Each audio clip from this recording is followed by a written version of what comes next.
Ready 1 2 3 start. ನಾನು ಮತ್ತು ನನ್ನ ತಂದೆ ಸೇರಿಕೊಂಡು 1ನೇ ಆರೋಪಿಗೆ ಧಮಕಿ ನೀಡಿದ್ದೆವು ಎಂದರೆ ಸರಿಯಲ್ಲ. ಆದುದರಿಂದ ಆತ ಕೋಪರ್ಕೆನಿ ಪೊಲೀಸ್ ಠಾಣೆಯಲ್ಲಿ NCR ನಂಬರ್ 2232/2019ರಂತೆ ದಿನಾಂಕ 6/8/2019ರಂದು ದೂರು ದಾಖಲಿಸಿದ್ದ ಎಂದರೆ ಸರಿಯಲ್ಲ.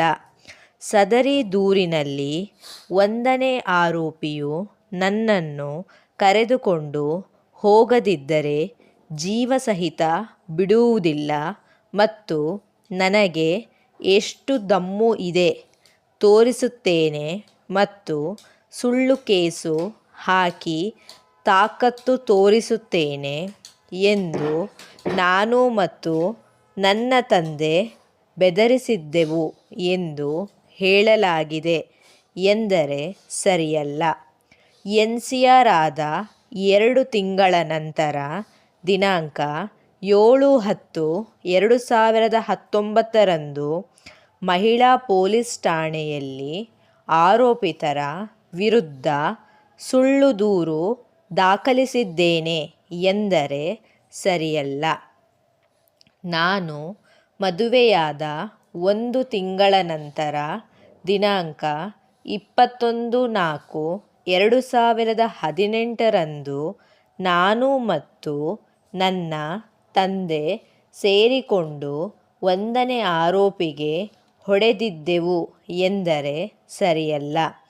ಅದರ ಬಗ್ಗೆ 1ನೇ ಆರೋಪಿಯು 21/4/2018ರಂದು ಕೋಪರ್ಕೆನ್ನಿ ಪೊಲೀಸ್ ಠಾಣೆಯಲ್ಲಿ NCR ನಂಬರ್ 1184/2018ರಲ್ಲಿ ದೂರು ದಾಖಲಿದ್ದಾರೆ ಎಂದರೆ ಸರಿಯಲ್ಲ. ಅಂದು 1ನೇ ಆರೋಪಿಗೆ ನಾನು ಮತ್ತು ನನ್ನ ತಂದೆ ಹೊಡೆದು ಎಲ್ಲ ಆಸ್ತಿಯನ್ನು ನನ್ನ ಹೆಸರಿಗೆ ಮಾಡಬೇಕು ಎಂದು ಧಮಕಿ ಹಾಕಿದ್ದೆವು ಎಂದರೆ ಸರಿಯಲ್ಲ.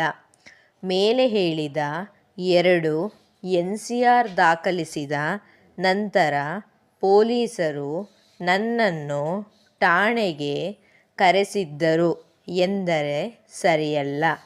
ನಾವು ಕ್ಷಮೆ ಕೇಳಿದ ನಂತರ ಕೇಸುಗಳನ್ನು ಮುಕ್ತಾಯಗೊಳಿಸಲಾಯಿತು ಎಂದರೆ ಸರಿಯಲ್ಲ. ನಾನು ಮತ್ತು ನನ್ನ ತಂದೆ ಸೇರಿಕೊಂಡು ಸುಳ್ಳು ಕೇಸನ್ನು ದಾಖಲಿಸಿದ್ದೇವೆ ಎಂದರೆ ಸರಿಯಲ್ಲ.